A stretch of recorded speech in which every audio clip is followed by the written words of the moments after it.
Hello and welcome to Sports Fan Entertainment as new Tennessee Titans general manager Ran Carthon is in the building and he has started to make plenty of moves. Now, this happened a couple days ago. I was a little busy. And to be honest with you, the people that we cut, we should have expected. In fact, there was one name here that kind of surprised me, but these names were always going to get cut. And to be honest with you, I expect my audience, maybe not everyone's audience, but my Tennessee Titans audience, to be a little intelligent and have anticipated. I mean, we've been discussing this all off season, or literally during the season too. I said, Taylor Lewan's getting cut. Even before this season, I said, if Taylor Lewan does not play well, he's getting cut. It was obvious. It was in the books. It was in the writing to save over $14.5 million. He was going to get cut if he did not perform well this season. Some people thought I was crazy for saying that. I can tell you years ahead of time who's going to get cut. If you look at contracts, and I tell you, if I can look at them and say, are they performing up to this number? Will they perform up to that number next year? And I can see it, and I say no, they're going to get cut.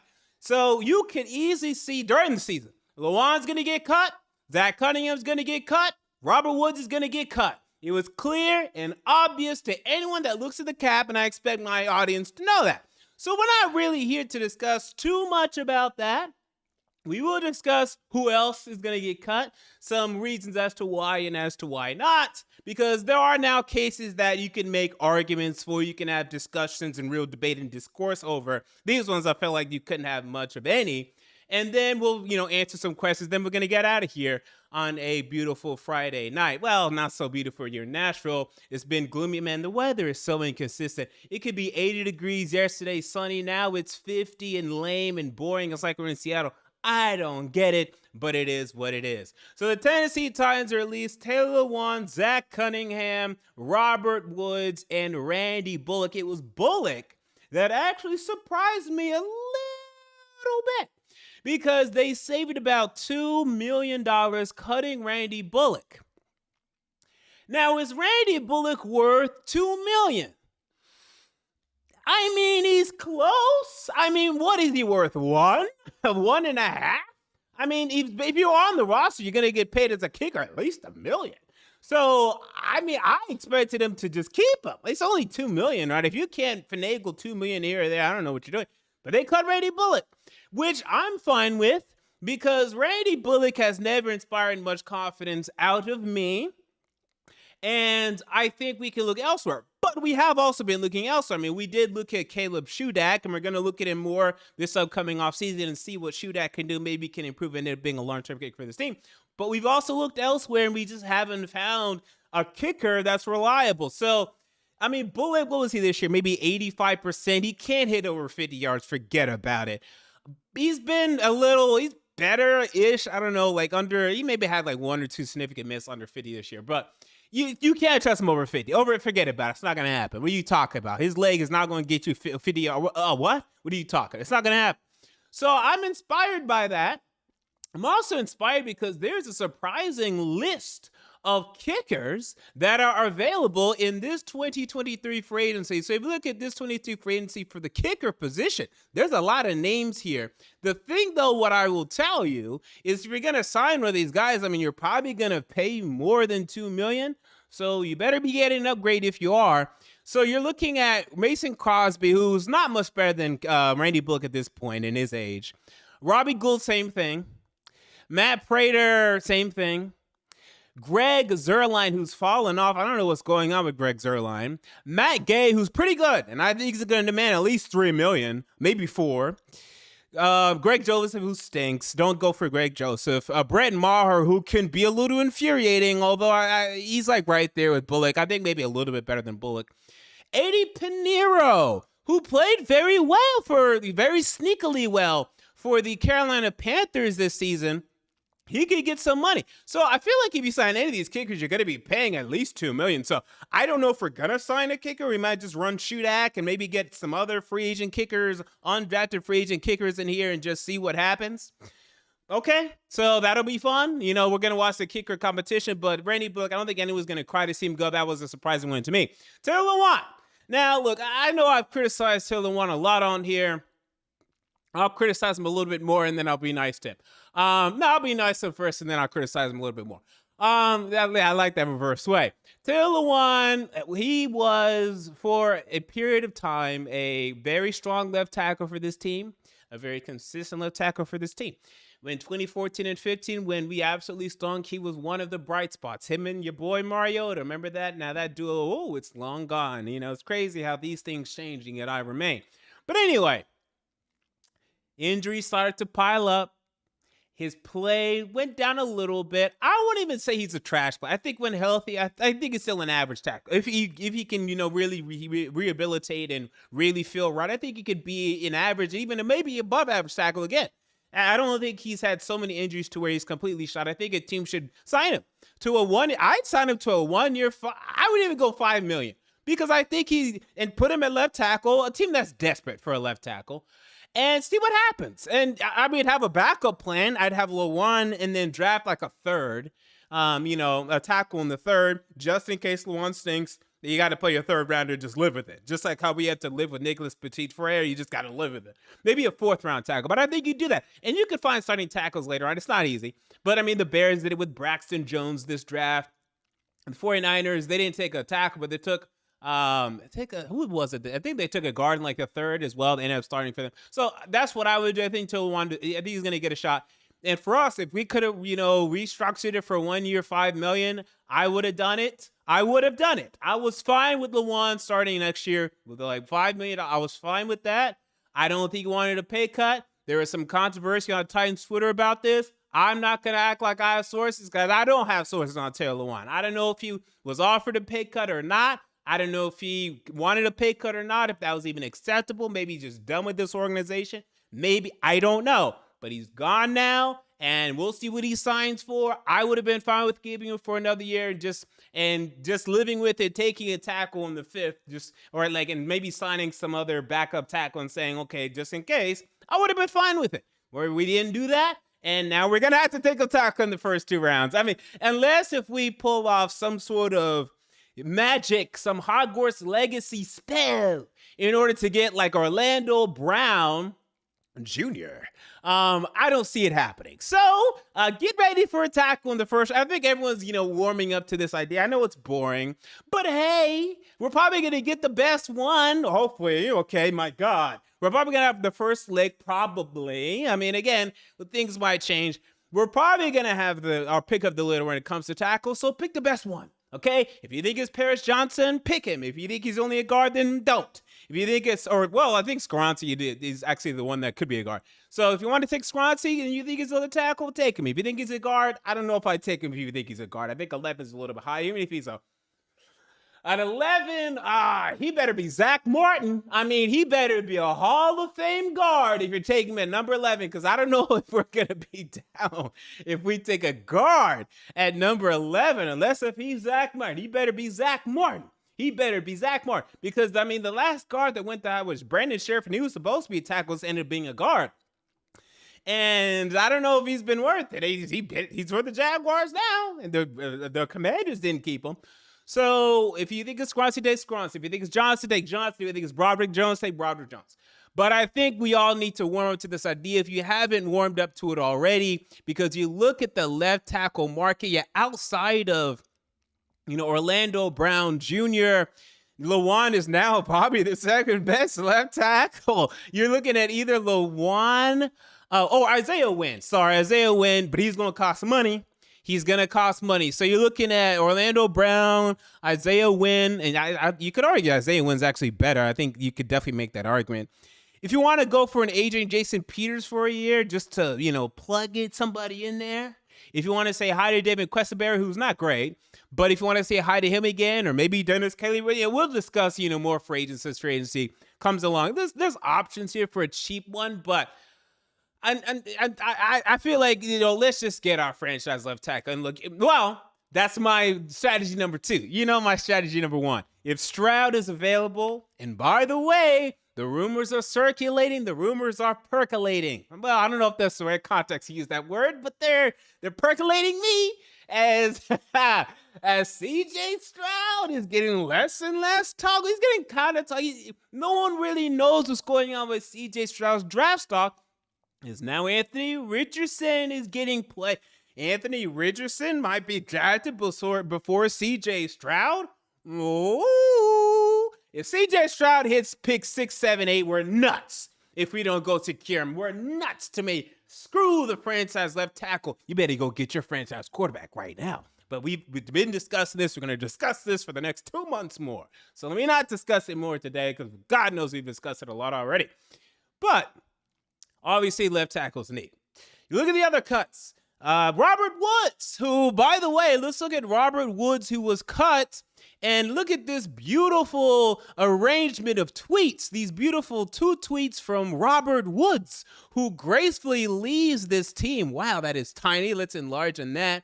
By saying he's finally free. Look at that. Robert Woods saying that he's finally free. Finally has gotten rid of us, apparently. And wondering where he should go next. Wow, the excited Robert Woods. Okay, now it was very controversial with me. When we signed, actually when we traded a 5th, so it was only a 5th, thank God. And by the way, that it still wasn't worth the 5th. I'd argue it still wasn't worth the 5th for what he gave us, but whatever, it's close. Maybe it was worth the 6th. But I said when we got him, and for the money we got him, because he got paid over $12 million, last year was going to get paid over $12 million this year. Wait a minute, guys. Robert Woods just fell off in LA. I don't know if you guys watched this season. Yes, he got hurt, but he kind of fell off and he just got hurt. So I don't think, and he's advancing in age. And hell, I never loved him in Buffalo early in his career, ever. Now, he had Tyrod Taylor, his quarterback, for a large part of that portion, but still, I didn't love him in Buffalo. He went to the Rams, and with the excellent and with the, the mastermind Sean McVay, he was able to produce. Okay, I'm not buying it. I think he's going to come in here and do nothing.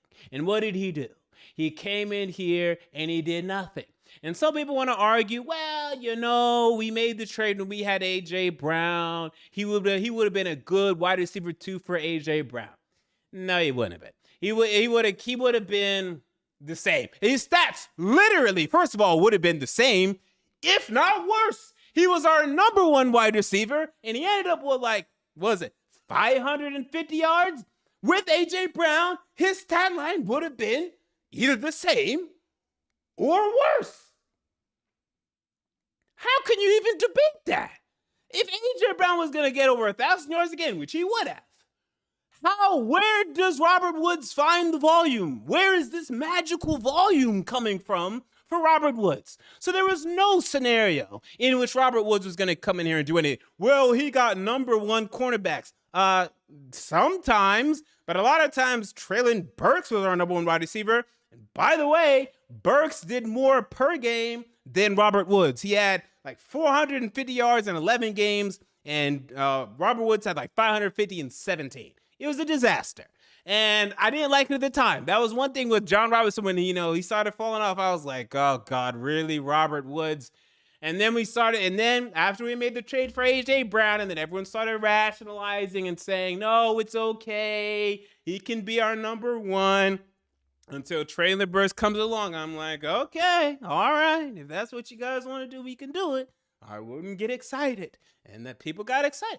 So Robert Woods released, and he's happy to be released. I guarantee he ain't passing 550 yards for whatever team he's playing for next season. And then the season after that, he'll be on the edge of making a roster. By the next season, he's definitely out of the NFL. He's definitely done. So, okay, Robert Woods, go ahead and leave your Nate Washington. By the way, I like Nate Washington. You're not going to do more than Nate Washington did when he left this team. So forget about it. All right. Or Julio Jones. And Julio Jones, he's had injuries, so that's his excuse. I don't know what Robert Woods will be. Okay. So we also have Zach Cunningham. I don't think anyone's really shedding a tear about this. He was overpaid by the Houston Texans. We picked him off waivers because we had the cap space, or at least we thought we did. And that was another bad one by J-Barb, I gotta admit. Definitely wasn't worth the money this year. Had to cut him. If you could bring him back, if he's not going to come back for this team, but I'm saying if you could have restructured it for $5 million, sure. I'm sure he assumes he can make more than that. So elsewhere he moves. We have a hole at inside linebacker. depending how much you believe in Monty Rice. And I like Monty Rice, but he hasn't been on the field long enough for us to be saying, oh, well, yes, he's a starting inside linebacker and that's it. Let's get some competition in there for Monty Rice. So not much really to discuss there. And then Randy Bullock, as we discussed earlier. So those are the 4 cuts. Okay, so we have Taylor Lewan, Zach Cunningham, Robert Woods, and Randy Bullock. I don't think any of them are going to be missed. Trust me, none of them are going to go on to do anything. I think Lewan might be decent, and that's it. I don't think anyone will be missed. Even Lewan, who'll be decent for a couple years. If he ends up with a successful team, he might win a Super Bowl or something. Or any of these guys could if they end up on a great team. Outside of that, who cares? All right. Who else might get cut? So we still have the Ryan Tannehill situation. So he can be a post-June 1 cut, save $27 million. Are they going to do it? There still haven't been strong rumors around this. I'm not buying anything until there are strong rumors about this, and there still aren't. So I think they're still going into next year as of right now, unless if the draft shakes their way. I do think they're evaluating Stroud heavy. I think they're evaluating Hendon Hooker heavy. I think they will pull the trigger on one of those if available. I believe that. I don't have any sources on that. I believe that. So I think it's Tannehill and maybe a rookie, and then Willis, you're in the doghouse, okay? Yeah, I don't know what else to tell you, okay? You're in the doghouse, buddy. That's just the way your year went. So we'll see. But I don't see you, by the way. I as of right now, I don't see like I'm even wondering if Willis is even going to be the back. I don't even know if that's even. I feel like there's a less than 20% chance that Willis is even our backup next year. I really believe that. I mean, maybe he is on the initial depth chart. Let's say you draft Hooker. Maybe Hooker's third on the depth chart. Maybe preseason week 1. Hooker's going to beat him out. Well, he can't play. Even on a torn ACL, no. I think Willis is better than Hooker. Hopefully, my God. Maybe Hendon Hooker can wheel out there on the wheelchair and, do better than Malik Willis. I don't know. Depending on what I saw from Willis last season, it might be possible. But, yeah, maybe to start the season. But by the middle of the season, you'd see Hooker climb the ranks. But, I mean, I feel like they'd move off Willis, to be honest with you. I don't know. I don't know if that's true. If he really is in the doghouse, I feel like they'd move off him. I feel like they'd trade him for a 5th or a 6th. I really do.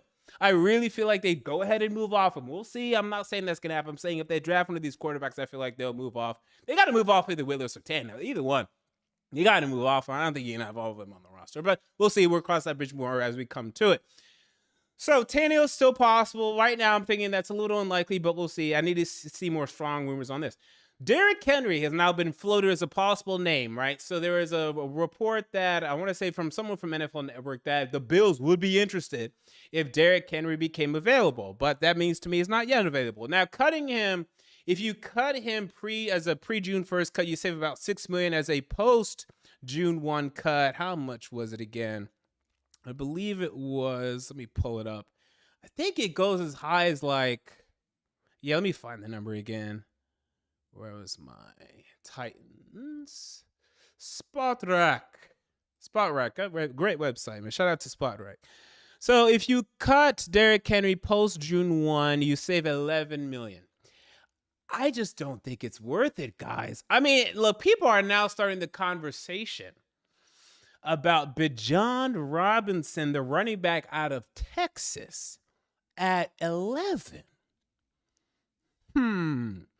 Now, this does not excite me just because while I think he's going to be a great running back, going into next season with Tannehill, and then let's say you trade Derrick Henry, it's going to be for a second. It's not going to be a first, guys. It's going to be for a second at best. I mean, it could be just for a 3rd and a 4th or something. I don't know if or a 3rd and a 5th. I don't know if you're even getting a second for Henry just because he is at this advanced stage, but I think you would. I think you would. I think you need 1 second and that's it. Tannehill, Bijan just doesn't excite me. But what would excite me is the year after, whenever you get Tannehill out of here finally, and then you draft your quarterback next year, and then maybe you get Williams or May or whoever. Maybe, by the way, guys, again, we really need to stop hoping your fingers for that because it's a hope that we get one of those guys. Then it would excite me if you have a Caleb Williams and a Bijan Robinson. Then that's your duo. Buy the jerseys, buy your Super Bowl tickets. Let's get ready. But that's like such a long investment. It's just like I'd rather... again, my heartstrings are here on this a little bit. I'd rather just run Henry for a couple more. Look, you got 1 more year of him under contract. See how much money he wants after. I don't think he's going to want that much. Maybe he will. I feel like Derrick Henry next offseason, and maybe I'm being an idiot, I really feel like he'd be down for a 3-year extension for $12 million a year.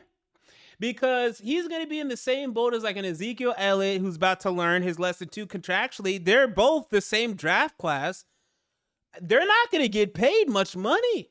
Like, the only thing I could see Derrick Henry getting overpaid is like if the Bills, who would be desperate for him and if they have cap space, I could see a scenario where the Bills offer him like a really front-loaded 2-year deal or 3-year deal for like maybe 15 million, like, but just out of desperation.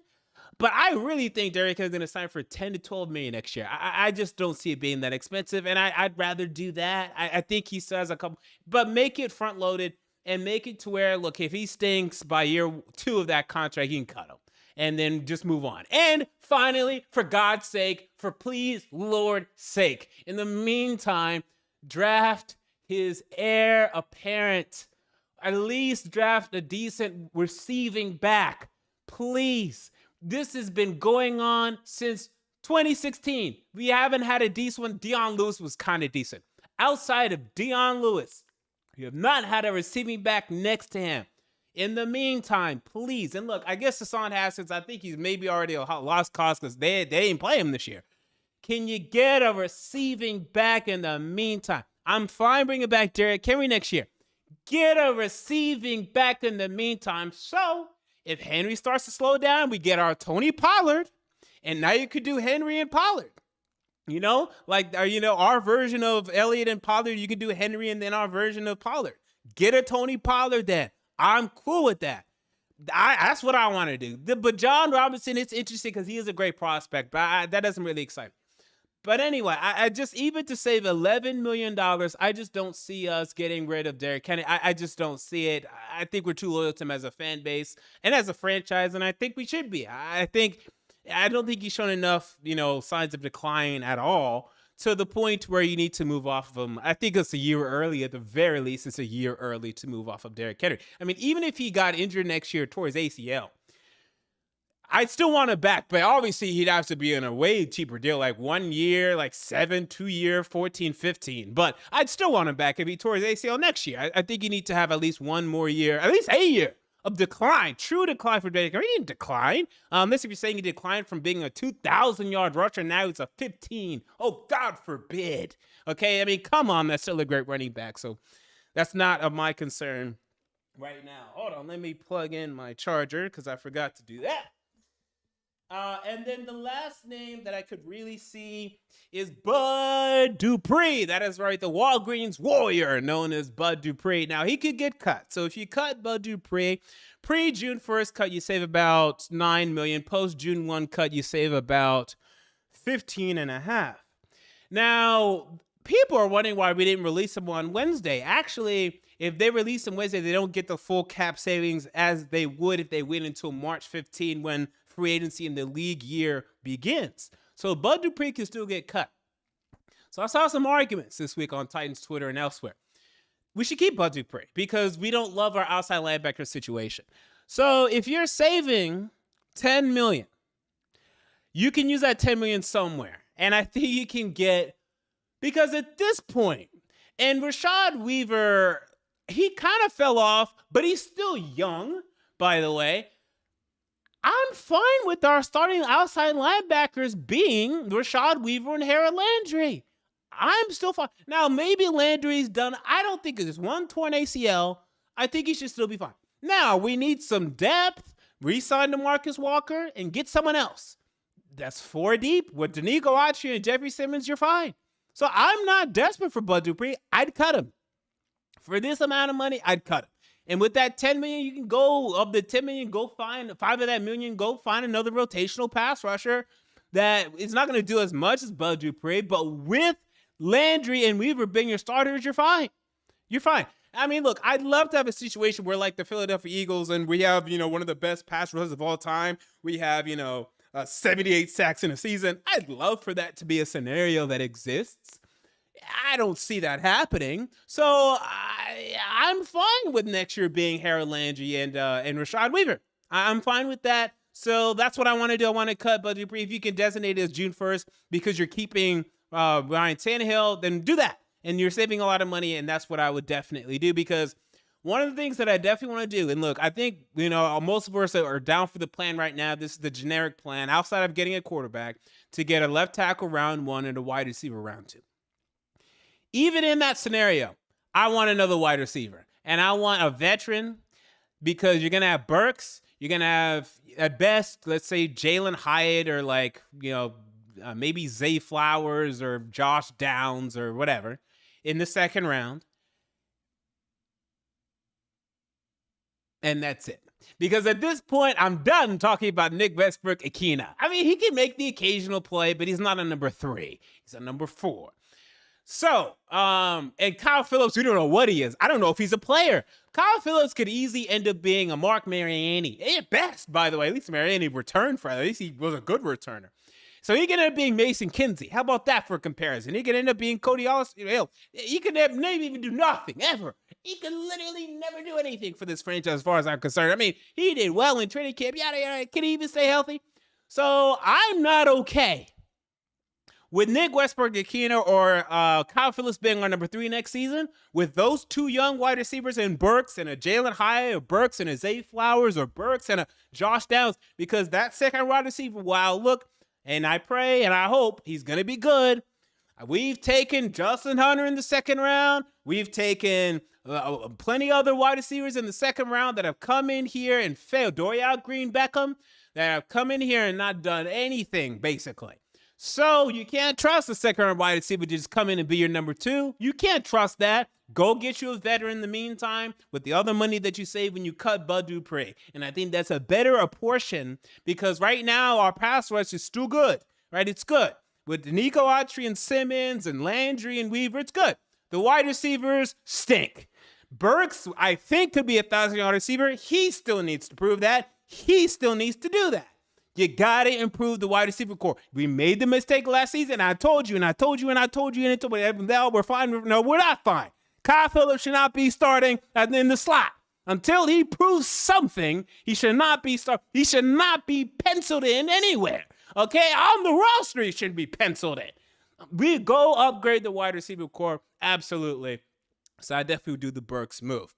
All right. So with that said, I'll answer some of the questions in the chat, and then we will get out of here. J. Tome says, are we taking next season? Right now, it's still hard to say. I mean, if we make a couple more cuts and we just don't sign anyone in free agency, we'll see on that. But as of right now, I don't believe that to be the case. I still think we're going to attempt to be competitive, and that's just not in Mike Vrabel's nature, by the way. It's just not going to happen. He wanted John Robinson Garland for a reason. He wants Rick Carthon to come in and bring in talent right now. So that's another reason why I'm telling y'all, this idea of taking for Caleb Williams, I mean, it sounds great in theory. I don't know your boy, Mike Vrabel, is going to be down for that. Also, I don't know if he'd survive a 3-14 season at this point. I don't know if he would. He might. Theodore Brown says, would you trade Tannehill for Geno Smith? Well, the Seahawks wouldn't. So it's an irrelevant question in terms of that. Would I personally? Sure. Because, well, no, I don't know if I would. Nah, it's fine. I'd keep Tannehill. While Geno have definitely played better than Tannehill this season, I just wouldn't trust Geno in a different system. I wouldn't trust Geno with these wide receivers. He had great wide receivers in Seattle. He had a great head coach in Seattle. He had a pretty decent offensive line in Seattle. He's not going to have any of that here. He could easily regress to being New York Jets Geno, so no, I wouldn't do it. But with that said, he did outplay him this year. So I guess from that standpoint, it's a legitimate question. But yeah, and then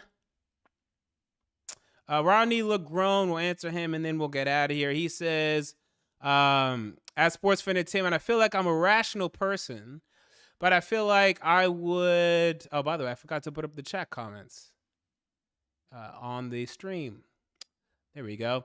Rodney LeGrone says, I feel like I'm a rational person, but if you let Henry go, I don't think my heart could take it. Well, I mean, my heart could take it. It would just be unfortunate. It's just going to be one of those things like down the road. I mean, is he going to make the Hall of Fame? I mean, I really, by the way, I'm not saying it because he doesn't deserve it. I'm saying it because it's very difficult. I'm saying it because, I mean, I feel like running back, I'm surprised Fred Taylor hasn't made it. He's had better seasons And then Fred Taylor, though. I'm surprised. What other running backs am I surprised? Like Chris Johnson doesn't have a chance. And at this point, I mean, he's about to surpass Chris Johnson's career statistics. Let's look at the Hall of Fame monitor for running backs real quick. I'll give you some other names that haven't made it. Some other running backs that haven't made the Hall of Fame that it's going to be hard. Not saying that he can, but it's going to be hard for his statistics to beat. Frank Gore, I think Frank Gore will make it, but he hasn't. Well, he's not eligible yet. But by the way, I think Frank Gore is going to be close. LaShawn McCoy. I don't know if LaShawn McCoy is making the Hall of Fame. I mean, he has a Super Bowl ring, but that Super Bowl ring's meaningless. You know, Pro Football Reference doesn't think that Marshawn Lynch is going to make the Hall of Fame. Now, I think it will because I think his Super Bowl was iconic. I think his beast mode runs in the playoffs were also iconic. But yeah, you look at like a Fred Taylor that hasn't make it. A Tiki Barber, although Derrick Henry has way more touchdowns than Tiki Barber. Sean Alexander.